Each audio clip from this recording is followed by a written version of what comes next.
authors of a new book about Islam, and Maajid is a former Islamic extremist himself. A ton of you guys have been asking us to sit down, but he lives in London, so we thought we'd give the Skype thing a shot. Actually, he's in New York at the moment. I saw a picture of him and Morgan Freeman in a mosque yesterday, so I'm going to ask him about that and much more in a little bit. But first, let's do a little housekeeping. I want to talk about some of the principles we laid out in the first episode and some of the reaction to last week's show. It seems that a bunch of you weren't thrilled with my guest, Jimmy Dore. Jimmy is a hardcore lefty progressive and uses some of the tactics I mentioned that I wouldn't be using on the show. First, let me just say that I can only hold myself to the rules that I laid out. If I stopped and mentioned something every time a guest said something that goes against my personal rules, the show would be incredibly slow and horrifically painful. More importantly, as we build a community based on tolerance and other ideas, it's important that we remain tolerant of ideas we don't like. Jimmy is a great friend of mine. We've worked together on air for years, we've done stand-up gigs together, and I've had him and his wife over for dinner numerous times. Yeah, we don't agree on everything, including some pretty big issues, but I think life is about more than just scoring who is right on everything all the time. The most interesting part of last week's response was that some people said the episode was an echo chamber and I didn't push back enough. Other people questioned why I even had people I disagree with on at all. And that's the beauty of the internet, right? We can all be part of the same exact conversation and still see it through our individual prisms.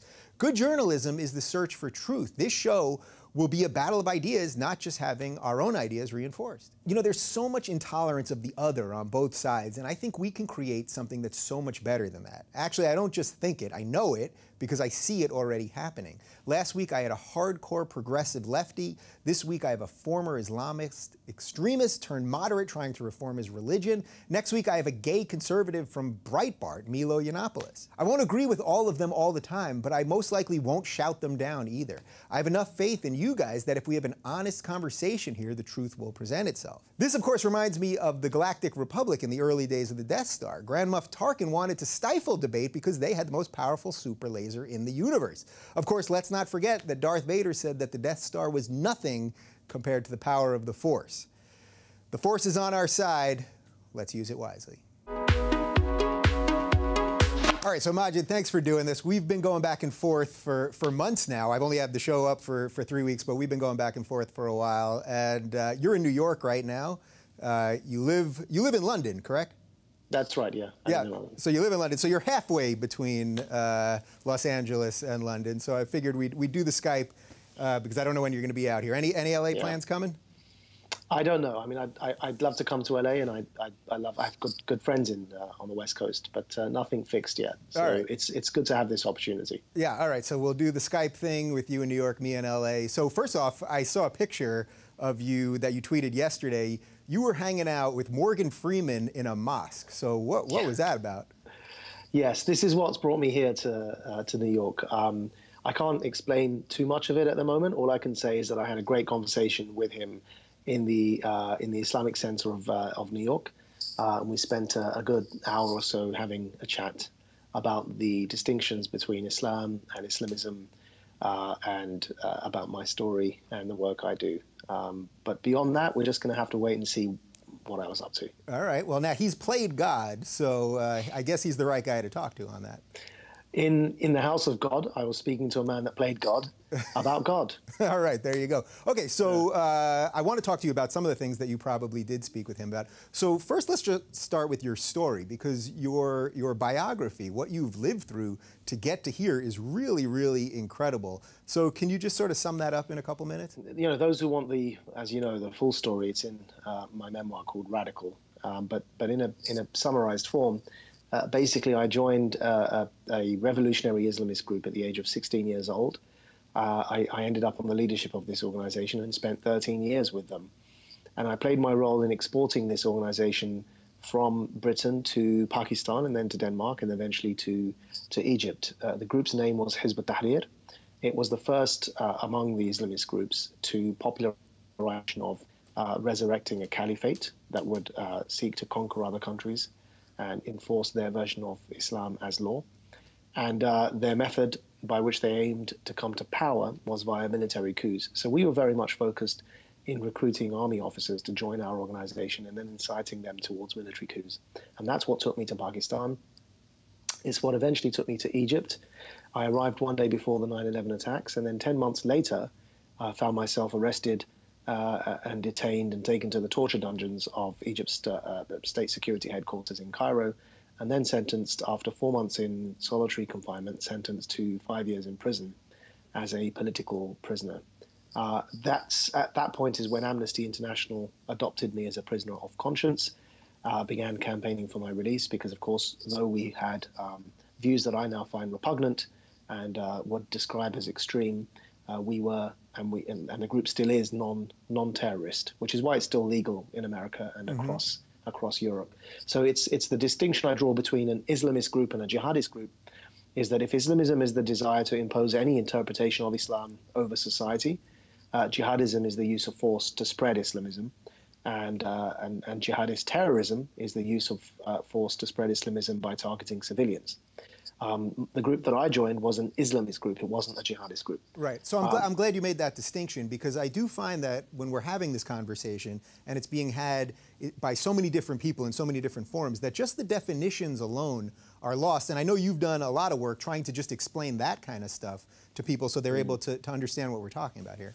Yeah, part of the problem is because this is a phenomenon that we've never really dealt with before, in terms of human beings have never really dealt with this phenomenon of ideological Islam seeking a very Bolshevik form of control, totalitarian control over society.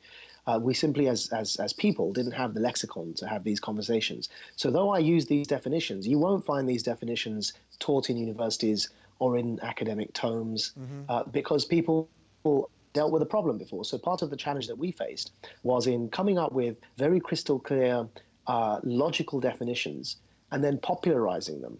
And so often you'll find that I repeat myself a lot. And the reason I repeat myself is because, you know, we have to popularize these terms and to popularize these concepts can only come through repetition until everyone finally begins to understand. And it got to a point where the Prime Minister of the UK understood. Yeah. And so we got somewhere. Okay, so you spent about 5 years in an Egyptian prison. Now, that was under Mubarak at the time, who technically, I suppose, he was known as the president, but he basically was a dictator that was backed by the US for about 30 years.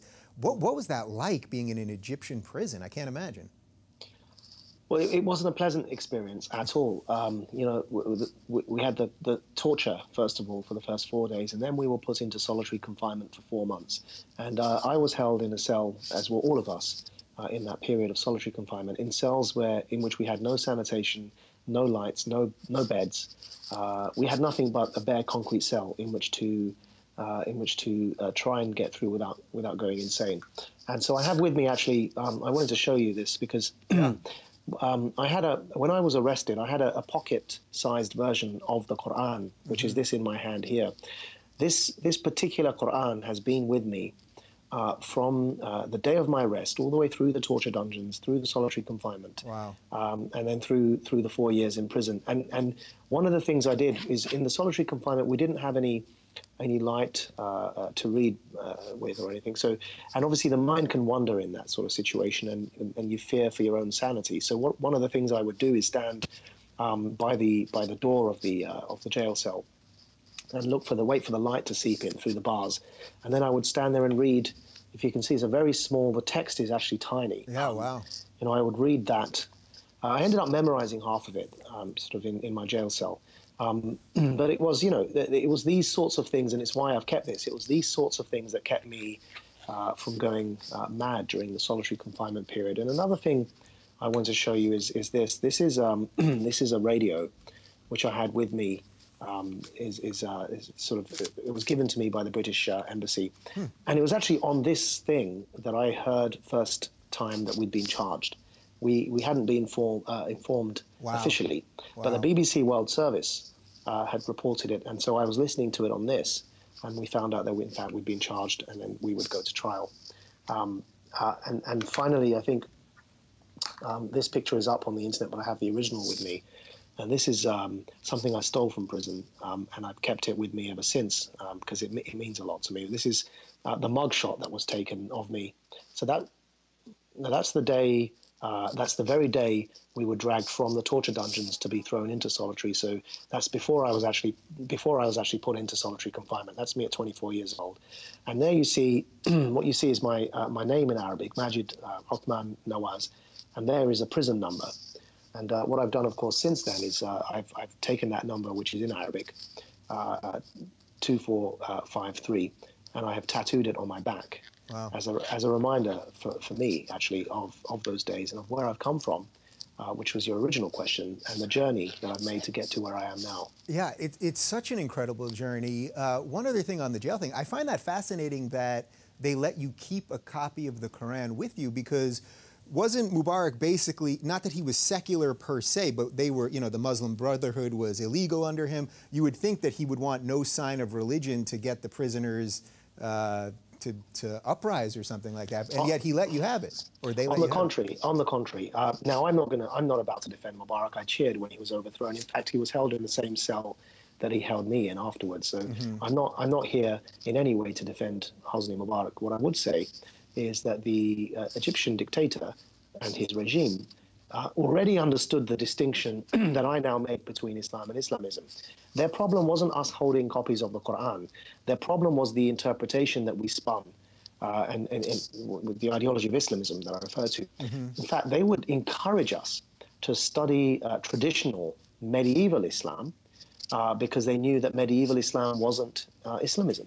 And they would encourage us to be exposed to theologians from Azhar University, which we were in prison, and their books, so that we could read about Islam from its medieval era and understand it wasn't this modern ideological form that we'd come to adopt. Now, I say this, and I say it with a caveat, that, of course, traditional ultra-conservative medieval Islam also needs to be reformed. Right. You know, it's not the pinnacle, it's not the kind of, you know, the epitome of civil liberties. However, what we have to accept, anyone who knows the most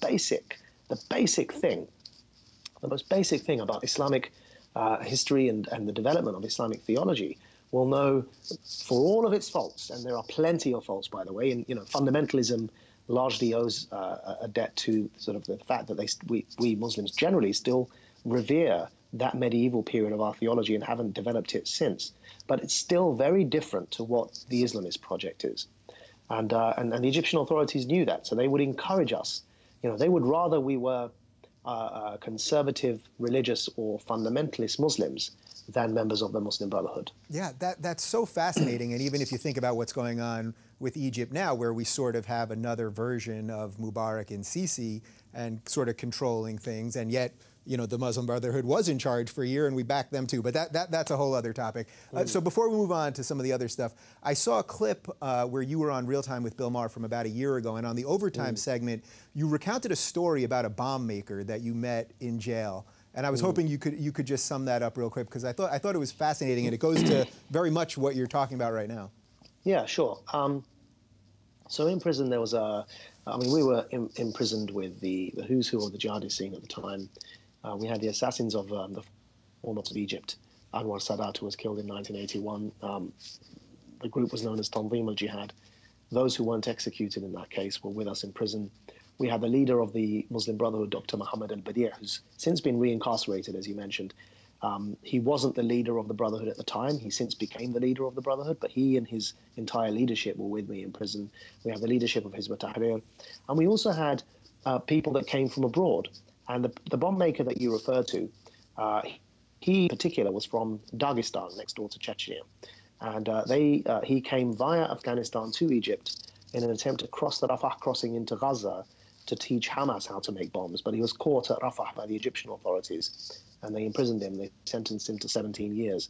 And I became friendly with this man and had a long conversation with him due to the London bombings, because, you know, the invasion of Iraq happened when I was in prison, and the 7/7 attacks in London, the bombings on sort of the buses and the tubes in London also happened when I was in prison. So I got locked into a long conversation with this man about in his view, the legitimacy of attacking London. And I was attempting to convince him that it wasn't legitimate. Now, again, because I used to belong to a non-terrorist yet revolutionary extreme Islamist group, we didn't believe in jihadism to come to power. So we were arguing with the jihadists that actually what they should be focusing on is a military coup. So that's why I was opposing him, not because I hadn't yet left Islamism. It's because my form of Islamism, in its method, was very different to his in its sort of how it seeks to come to power. Sure. But one thing I'm really proud of is that here's a man who was trained, who's fully capable of making bombs and causing mayhem and havoc. And yet, when I put it to him that the justification he uses to say that it's legitimate to target British citizens in that they voted for their government would be the same justification one could use for Turks who voted for their government, and Turkey is a member of NATO. And NATO as an alliance was involved in Afghanistan. Mm-hmm. And so why wouldn't he be bombing Turkey? And his answer the answer he gave me was a pragmatic one, not a religious one, at which point I caught him out. And I said, you see, what you're doing is you're playing politics. You're giving me a pragmatic answer, which is the very thing when Bush does it, you criticize Bush for. The upshot of that conversation was, by the end of it, it took him a couple of days or whatever. He knocked on my jail cell, and he came back looking really sheepish. And he said, I've been thinking about what you said, and I think you're right. And I just don't think I agree with you. It's not justified to attack British civilians. And one of the things that really swung him was the fact that so many in the UK protested against the Iraq War. So my argument to him was, how can you be attacking these people? Mm-hmm. But I'm happy, he changed his mind. I don't know where he is and what he's doing now, but that's it's a small incremental step towards peace and reconciliation. And it was one of the first examples that I felt set me on the path that I'm now on. Yeah, and that's why I wanted to ask you about that, because I love the story. It's a beautiful story, and it's about what I think your whole life now is about, which is trying to explain all this to people and actually get people to change. And I think one of the problems we're really having here is that I see both sides on this, or however many sides you want to say there are. I see everybody sort of getting entrenched and the dialogue sort of disappearing. So I think that's a perfect segue. You just co-authored a book with Sam Harris. I had Sam on the show a couple weeks ago. It's called Islam and the Future of Tolerance. So first off, I think people would love to know a little bit more about the nature of your relationship with Sam, how you guys came together. Sam, of course, is a devout atheist. You're a practicing Muslim, correct? I don't call myself religious or devout. I'm a Muslim, but I wouldn't want to hold myself up as any form of standard for anyone to judge the religion by or anything else. Well, there you go. So that said, tell me a little bit about how you got connected with Sam and what sort of brought you two together to really go ahead and start doing things like this. So Sam and I first met a few years ago when I came to New York, where I am right now, to debate Ayaan Hirsi Ali. And the motion of the debate was Islam is a religion of peace. And there's something I need to clarify with that debate, is that I've never believed, in my current incarnation after leaving Hizb ut-Tahrir, I've not believed that Islam is a religion of war or peace. And this is something I explained at the beginning of my dialogue with Sam. I chose the side of that motion, that Islam is a religion of peace, because there was a motion, and I had to choose whether it was a religion of war or peace and pick a side. Mm-hmm. I think that the motion was worded incorrectly, frankly. I either a religion of war nor peace. It's just a religion, and religions are interpreted. But nevertheless, I sat on the side that it was a religion of peace because I logically reasoned in my mind that if the majority of Muslims today aren't jihadist, albeit many, many, many Muslims are not liberal in the way I'd like, they're certainly not jihadist terrorists. And so if religion is what people make it, if Islam is what Muslims interpret it to be, then by definition it's a religion of peace, simply because Muslims, by the overwhelming majority, are not terrorists. So I sat on that side of the debate, and I debated Ayaan. Afterwards, we ended up in a dinner afterwards, and Sam happened to be there, and I hadn't met him before. And he was called upon by Ayaan to ask me a question. And he asked me, he said, look, it's all good and well you being out there and needing to present this view to the public about Islam being this or that, but here between us in the privacy of this dinner, can't you just be honest with us and tell us that what you really think about the fact that Islam is a barbaric religion? So my immediate reaction was to say to him, are you accusing me of lying? What do you mean, can I not be honest with you? Are you implying that I wasn't honest outside there on the platform? Yeah. And it became a very hostile exchange, which ended there. It didn't go any further, and everyone was a bit embarrassed around the table. It didn't really develop beyond that point. And then we didn't speak for a couple of years. And so then Sam reached out to me when I think he'd watched me at the Richmond Forum when I was reunited again with Ayaan. This time, the good thing was it wasn't a debate. It was a conversation. And that's actually the Richmond Forum. I want to thank, if the people from the Richmond Forum are watching this, I want to thank them, because the format that they got, the same moderator, John Donovan, who had moderated the debate at the Intelligence Squared earlier occasion. But instead, they got Ayan, myself, and Imam Rauf, who had been the Imam of the main Manhattan Mosque. And instead of having a motion to debate, they just said, all of you we only had to have a conversation. So that really allowed for me to be in the middle, because Imam Rauf was arguing Islam as a religion of peace. Ayan was arguing it's not, that it's a religion of war instead. And it allowed me in the center to say, guys, actually, Ayan's got something right and you've got something right, and there's actually something in the middle here. And I think that conversation really set the precedent for what happened with Sam and me afterwards, because I think he saw that. I think Ayan was really impressed with the tone that I took with her in that conversation, and I was really happy with the way in which she reciprocated my overtures to her. And I think that really laid the foundations for what happened next. And then Sam reached out to me and said, hey, can we kind of have that type of conversation for my blog? Because, he interviews people on his podcast, he publishes it on his blog. So I said, well, yeah, sure. And we sort of had this exchange over the phone, and he transcribed it. And I said, Sam, this is actually really good. I don't think you should put it on your blog. I actually sense this is a book that could really influence a lot of people. And so then he approached Harvard, and thank God the editor-in-chief at Harvard agreed, and that's the story of the book, which hits the shelves in a week. Yeah, so we'll talk more about Sam in a second, but I think something interesting that you said about Ayan is that, so I think a lot of your critics, or a lot of the people that are critical of everyone on your side of this, is that you guys all think exactly the same thing. But so I'm fascinated so you and Ayan actually don't agree on certain elements of this. Well, you see, that's the laziness and the knee-jerk reaction, the emotional reaction, which is born of fear, the fear of dialogue and the fear of actually having conversations with people that we may disagree with, is that actually the best way to ignore the consequences that dialogue can work is to tarnish everyone with the same brush, and is to, in fact, effectively slander everyone. And that way we are justifying to ourselves and those who are listening to us why dialogue isn't a good thing. The truth is that even after this dialogue with Sam, there are probably many things that he and I don't see eye to eye on, and with Ayan as well. Right. And but the important thing is in recognizing that dialogue is a process. It's not you don't just snap your fingers and somebody agrees with you. And democracy itself, by the way, liberal democracies weren't born in a day. The reason why we use the word mature democracies when we refer to countries like the United States and the United Kingdom is because they've had centuries over which time they've matured. And that's what to use that analogy, that's exactly what a dialogue with people you disagree with is, that it matures over time. Right. So there's been a bunch of people. You can name them if you like. We've talked about them a lot here, and I'm almost tired of talking about them at this point, who are writing some pretty horrific things about you. The worst kind of slanderous stuff, calling you names that if anyone on the right called you, they'd be condemned, and rightfully so. And I'm seeing so much of this coming from the left. And these are the people who I thought would be the ones standing up for all the things that you're talking about here, the words that you're talking about, conversation, liberalism, all of these things, and you're getting it from the left. What do you make about that?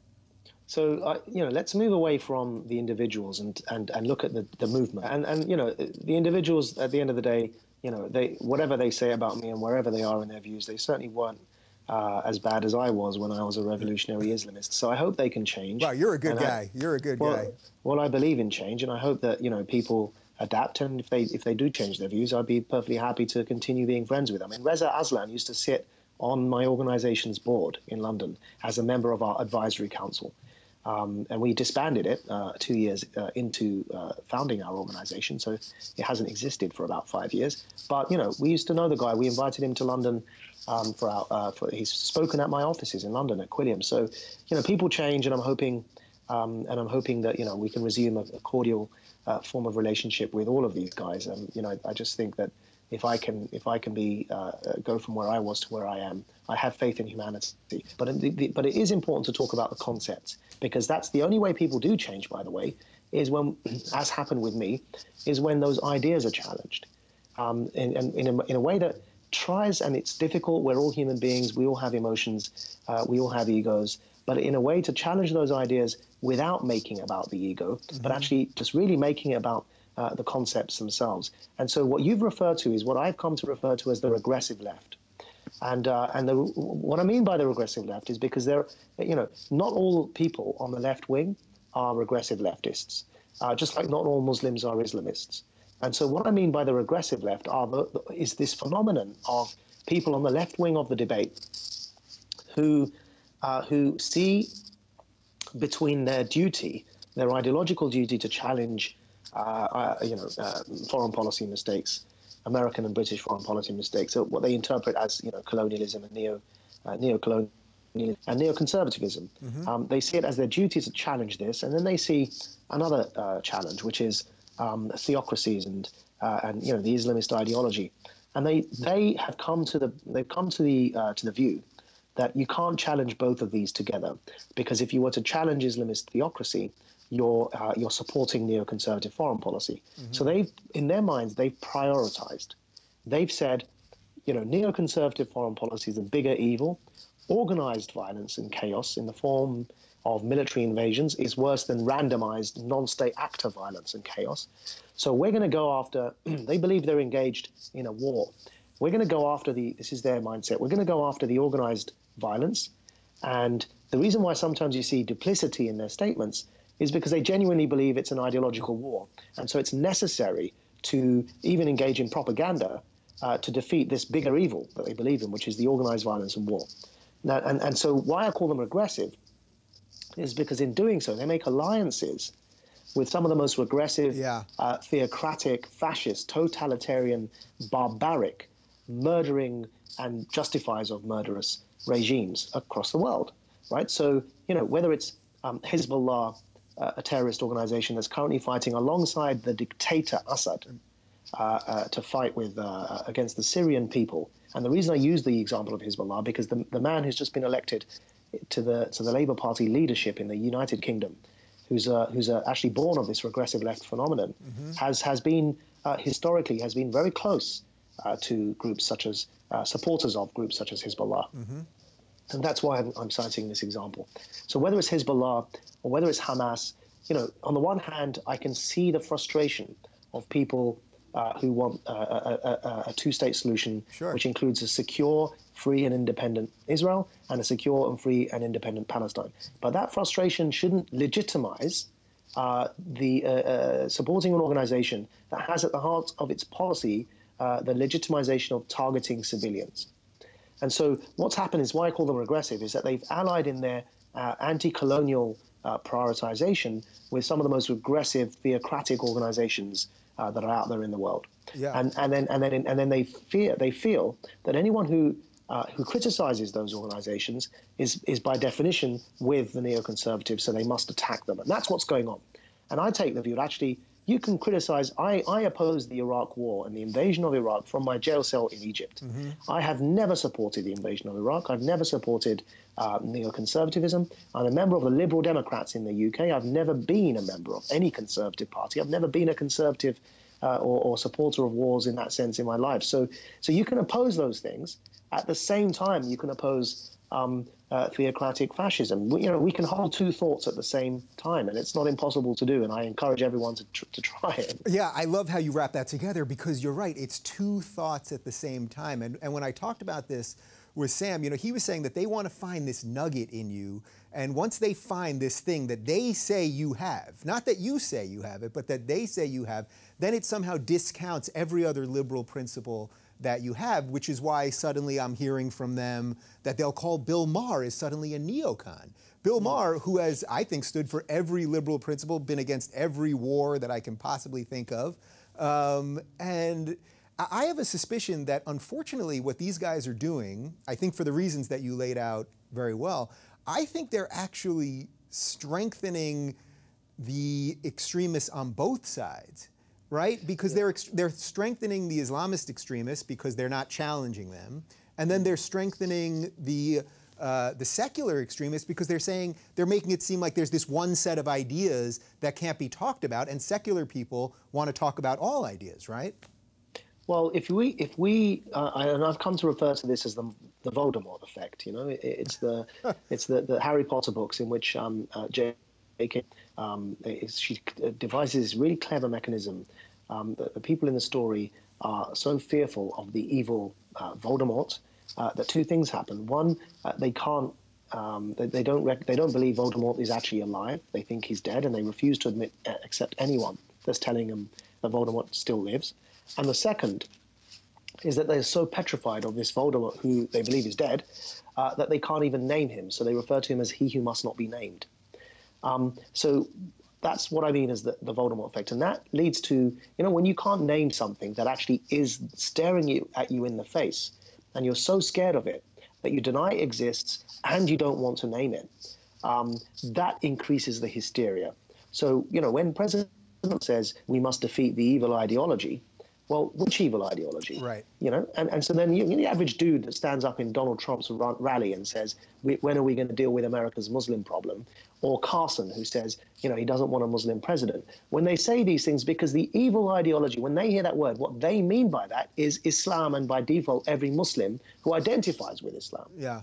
Which is why they don't want a Muslim president. So what we're doing is, by blurring those lines, we're increasing the hysteria and actually the and the bigotry that we're trying to avoid. So what I argue is, for those two reasons, and actually more importantly, to empower reforming Muslim voices within Muslim communities, because the first victims of theocratic fascism will be those Muslims themselves. It will be the Muslim women. It will be the minorities, so the Yazidi women. It will be the Coptic Christians in Egypt. It will be the liberal Muslims. It will be the apostates, the ex-Muslims. It will be the gay Muslims and the lesbian Muslims. These are the ones who first suffer under the yoke of theocratic fascism. We need to also provide them with a lexicon that they can deploy in their own internal reform debates. So if you don't recognize Islamism, what are they going to say is the problem when they're having these debates within their communities? Islam, the religion? That's going to get them killed immediately in the first place. Aside from the intellectual point that, what do you mean by Islam, the religion? It's interpreted in a million different ways. God,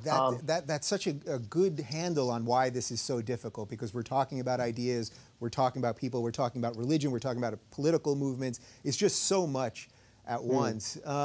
So just to sort of just to bring around this part of it, in terms of dealing with these people, the people that have been writing all these things and all that, how personally exhausting is it for you? Because I see, and I've read, where Sam has said, he's not going to do this anymore. And he said to me even that then suddenly it's like he has to say something, because it's not fun being lied about or slandered or smeared. And as I said before, you in a way get it worse. A tweet by one of these guys just this week to you was about how he's going to report you to the Department of Homeland Security when you come to the United States, because he doesn't want an ex-terrorist here. I mean, this is really horrible stuff. How do you just deal with it on the personal level? It's exhausting, right?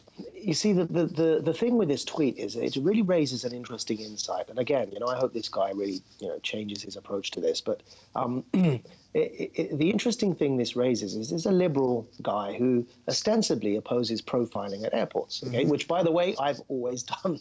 I've always been you can find more that I've done against profiling than any of these voices. If you Google on YouTube, there's a whole debate I've had on BBC Newsnight, which is the flagship news show in the UK, against a left-wing Labour Party member of Parliament who also happens to be Muslim, who was advocating profiling 5 years ago. And I was debating him on that, saying, this is a silly idea. So I've always been against profiling, but so was this guy who sent the tweet you just referred to. Yet what's interesting is suddenly when somebody is breaking out of the group think and disassociating themselves with the tribal identity that we use to have this us and them kind of game that we referred to earlier, that you're either with the neocons or you're with us. And that kind of us and them relies on this tribal identity. When someone breaks free from that tribal identity and refuses to belong here or there, suddenly you find it's open season. That all the principles that we use to actually tarnish the neocons, it's the neocons who want to profile Muslims, it's the neocons who are racist, we're using that same racism against those dissenting voices. I was called a porch monkey. right? I was called a native informant. I was called a house Muslim by white non-Muslims in this instance. And supposedly reputable people. This isn't just random eggs on Twitter saying this. No. Yeah. These are journalists that work for established organizations and write for established blogs. And then on top of that, you've just mentioned somebody saying, I hope DHS reads, the Department for Homeland Security reads your book before you come to the States, because I don't want an ex-terrorist coming into the United States. And I put aside the fact I was never a terrorist. That's advocating profiling by somebody who literally a day earlier had been on CNN accusing Sam Harris of advocating profiling. Yeah. And so it's suddenly what happens is when you break away from that group kind of tribal groupthink, it becomes open season. And that's why I said earlier that I think what's going on here is they genuinely believe they're engaged in a war. And so in a war, all of these tactics become legitimate because the objective is to win. It's not to find the truth.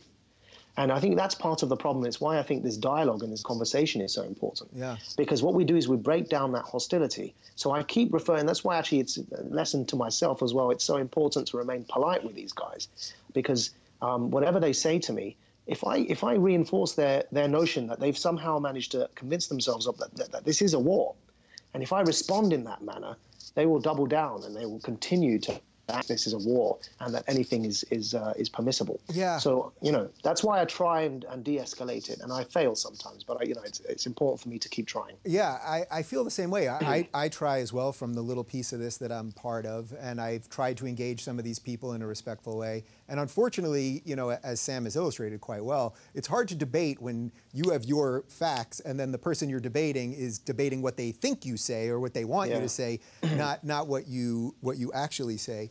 I think a little bit of this also is what Bill Maher refers to as the bigotry or the soft bigotry of low expectations. Do you feel that somehow these people, and again, I'm talking about the white liberals in this group, that they think because you think differently than they want you to think, to me, that shows racism, right? Doesn't that show racism? You could cut right now into your show when you do your production an image of me talking to Sam Harris and being called a porch monkey for it, and me talking to Morgan Freeman.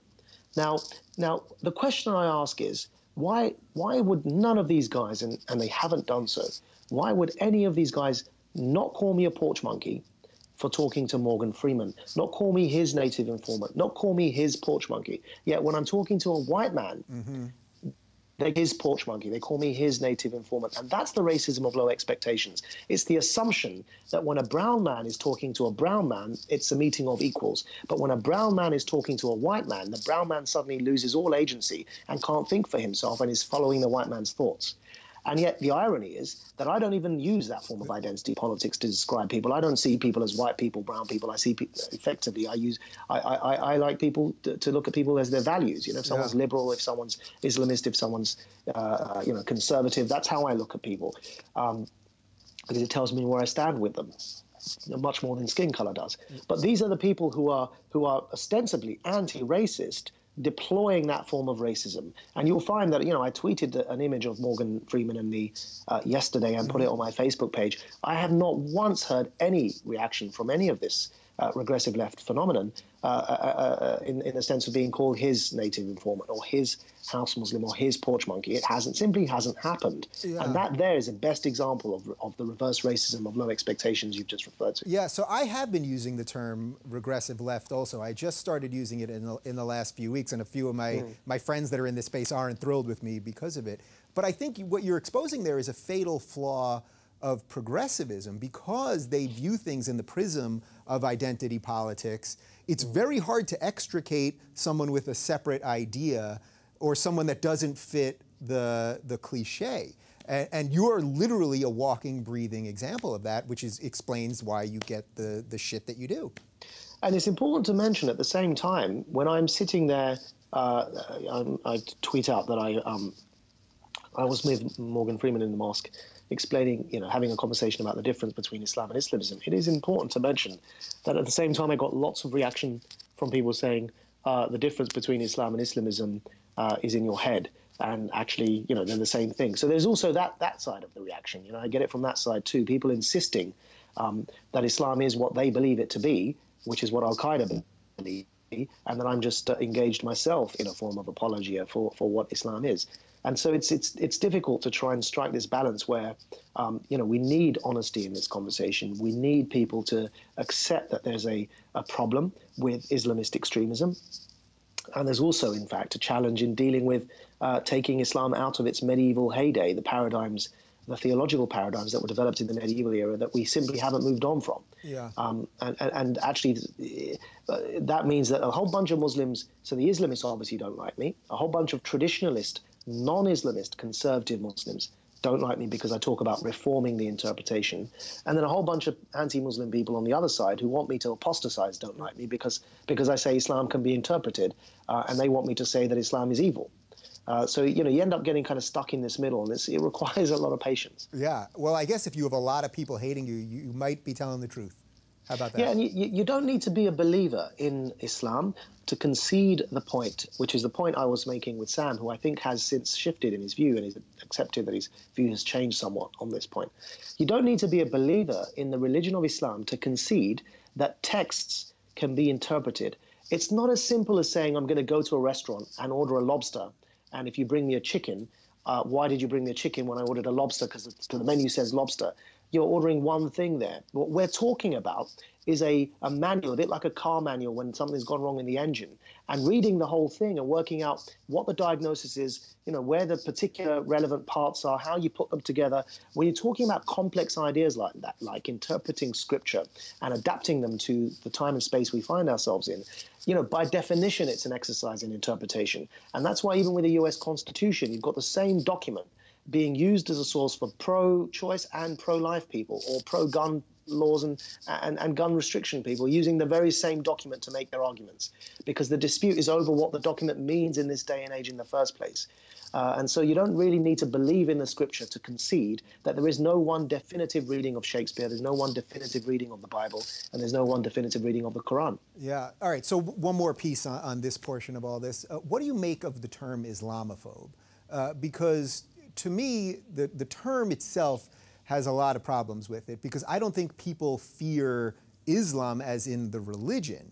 They fear, if there is a fear for some people, it's the actions, they fear the actions that people are taking in the name of the religion. And again, I know that can be confusing for people because that's the idea versus the people. But I do see this meme of calling everyone an Islamophobia, and it goes, of course, to a lot of the things we've talked about so far. But I fear that their use of that word also is creating a real backlash to what they want to accomplish.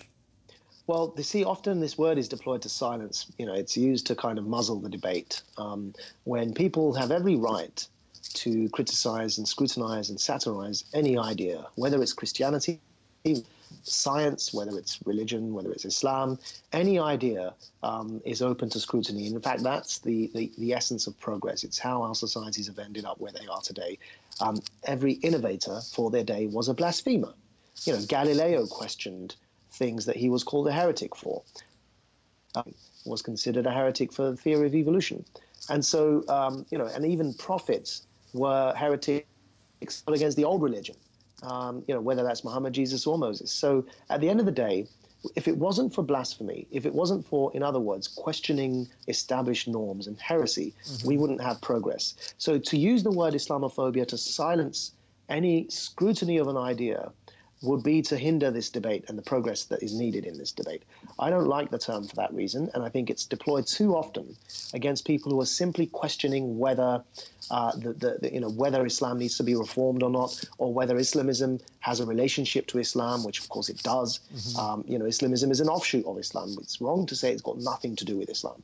And so people that are asking these questions to deal with some very real problems in the world are being called Islamophobes, and that's actually unfair. I prefer the word anti-Muslim bigot. There is such a thing as anti-Muslim bigotry. Of course, absolutely. There are people who, like Carson, who don't believe in, perhaps don't believe in evolution, but they also don't want Muslim presidents of the United States. What do you do with a neuroscientist who doesn't believe in evolution? Those things don't seem like they should add up. But it kind of indicates, so there is something about people that have, they want to discriminate against people like me because of the religion I was born into, right? That's anti-Muslim bigotry. But that's very different to scrutinizing Islam, the idea. And that's why I developed this maxim, which, again, in the dialogue with Sam, and that is that no idea should be or is ever above scrutiny. No idea is above scrutiny, and no people are beneath dignity.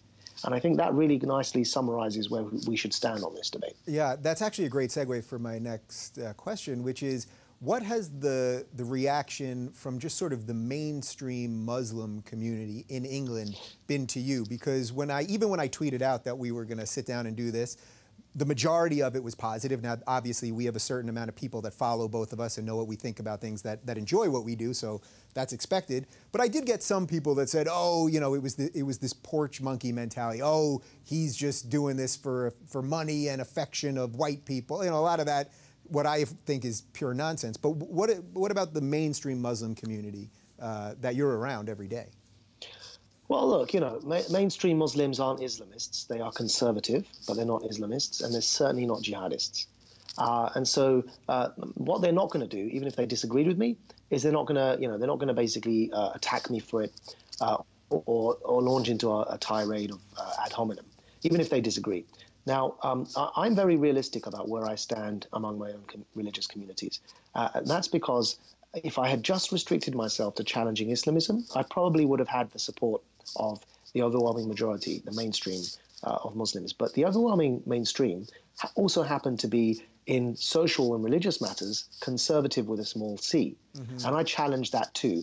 I call for reform in our approach and interpretation of the scripture. I am a liberal socially, as well as politically, and I've mentioned I'm a member of the Liberal Democrats in the United Kingdom, which is the centrist party there. And so, you know, I have very openly supported a lot of social reform on these issues. And I think that, you know, we have Dr. Osama Hassan at Quilliam, who advocated for the reconciliation of evolution with Islamic creed, the Islamic creed. That was incredibly controversial when he did so, and he was kicked out of his mosque for that. And that's not an Islamist mosque, it's a conservative mosque. And so the reason that you will sense a lot of backlash is because we take on the twin challenges of wanting to, again, another sort of maxim is that, you know, what we want to do is that Islamism must be intellectually terminated, whereas Islam needs to be reformed. But that's the twin challenge that faces us. And it means that, obviously, because no change is seamless, all change is painful. A lot of people get upset when they kind of hear some of the things we say, but that's the nature of change. I mean, you know, that's how societies change. It's normal. Yeah, I know you might be slightly hesitant to talk about this, but can I ask you, just in terms of your own personal safety, I'm sure you are threatened. I know that a lot of the other people in this space, from Bill to Sam to many others, have a certain amount of threats that they deal with, yeah, from all fronts, by the way. You know, I think from someone like Sam, it comes from people, from radical Christians too. So I don't even want to make this about Islam or Muslims particularly. But people, I think, need to understand that you put yourself at great risk to talk about the things that you're talking about, right? Yeah, I mean, I don't want to dwell on this, but yeah, it's not exactly the safest occupation in the world.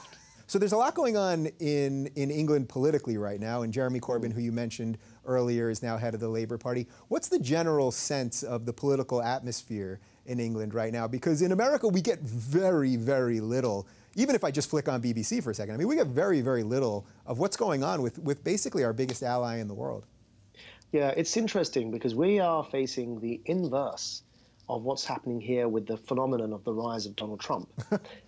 We've got Jeremy Corbyn, who is populist in the way that Trump is, but on the left wing of politics. Yeah. And it's the same discourse. And actually, that's why you have the horseshoe theory of politics. You know, that actually, ultimately, you know, left and right, they come and they end up, when they go to the extremes, meeting in the middle anyway. Yeah. Mussolini's fascism, I'm not calling Corbyn a fascist by any means, but Mussolini's fascism was a left-wing phenomenon that emerged into totalitarian fascism. So they end up meeting. And the reason that, so if you look at Corbyn and Trump, what they both have in common is their anti-establishment approach, is their total disdain for politics and the way that things have been going on. They want to change the status quo. They're playing on popular anger, which in many instances is there for legitimate reasons, but in other instances it's playing up the identity politics. They identify the other, so in Trump's case, the Mexicans, and the wall, the silly idea of building a wall that he wants. You know, identifying the other and allying with some unsavory people to achieve that. It's all part of and parcel of the politics of our times. And across Europe, we're witnessing this phenomenon with the rise of far-right populist parties. And in Greece, we had Golden Dawn. Now we've got Syriza, which is a far-left populist party. And in Scotland, we had the Scottish nationalists who wanted to break away from the United Kingdom, and the other for them were the English. So because for whatever reason, people are feeling particularly vulnerable and insecure, they're rallying around identity politics and defining themselves against somebody else. And I think that's it's a very unhealthy way to engage in politics, and it leads to more division, which is what we see playing out across the world. Yeah, not only do we see it playing out across the world, but now, we have this massive refugee crisis, which you guys in Europe are having to deal with much more than we are in the States. Now, Europe already has a huge problem with integrating their immigrants as a general rule, especially in Muslim communities, right? So what do you make of what England or what the rest of the EU should be doing or can be doing with the refugee situation? I think the important thing is integration. I would caution people, and there will be, in the United Kingdom, we are overdue an ISIS attack. So not if, but when ISIS chooses and decides and is capable of striking in the UK, I would urge people not to blame the refugees. These are people who are, in some cases, who have fought ISIS in Syria and Iraq and have fled since then, or in other cases who are fleeing for their lives because they disagree with everything that ISIS is doing. Of course, among them there may be one or two fighters, but that's neither here nor there, because 1,000 born and raised British citizens have gone to join ISIS anyway. So they're finding it easy enough to recruit from UK-born citizens, let alone having to sneak them in with refugees. So if there are attacks, I would urge people not to blame these poor, desperate refugees who need our help and our sympathy and our understanding. What I would say is important to consider for governments, on the other hand, is not to repeat the failures when what you mentioned, integration, wasn't seen as important. And so what we ended up developing in Europe and in Britain, I can speak to, were these self-segregated communities that didn't mix with one another. And they grew up, it's possible in 2015 to be born and raised in London as a Muslim teenager and not have a single non-Muslim friend, nor a single friend from the opposite sex. And I just think that's not a healthy psychological state to be in. So I would encourage governments to have really, really robust and strong integration policies. Yeah. Do you think that's even possible because they're already dealing with the integration problem that exists? It seems to me that the conversation has been dumbed down to the point where if you say anything, if you were to say, well, we shouldn't bring in more refugees right now, that people would immediately call you racist, which the truth probably is somewhere between, there's obviously a certain amount of people who are going to be xenophobic no matter what, and then there are also some legitimate concerns about what this can do to societies. But we so rarely have this conversation, right? Yeah, and it's, at the end of the day, the immigration conversation is a bit like the Islamism conversation, that it's immediately shut down, and accusations of bigotry are the first, recourse, if you like, of those who want to shut that conversation down. It is important that these conversations are, in fact, thrown open.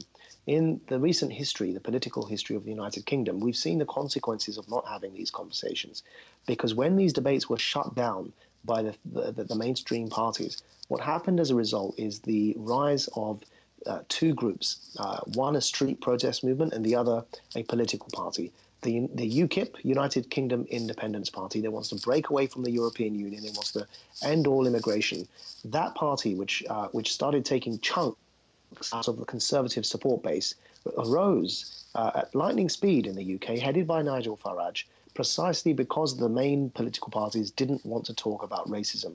And so an uglier version of that conversation happened on the outside, on the fringes of the mainstream, because we didn't want to talk about it. And the other thing that happened was the rise of the English Defence League, the EDL. So what had been Europe's largest street protest movement began organising rallies and demonstrations up and down the country because of the conversation about Islamism.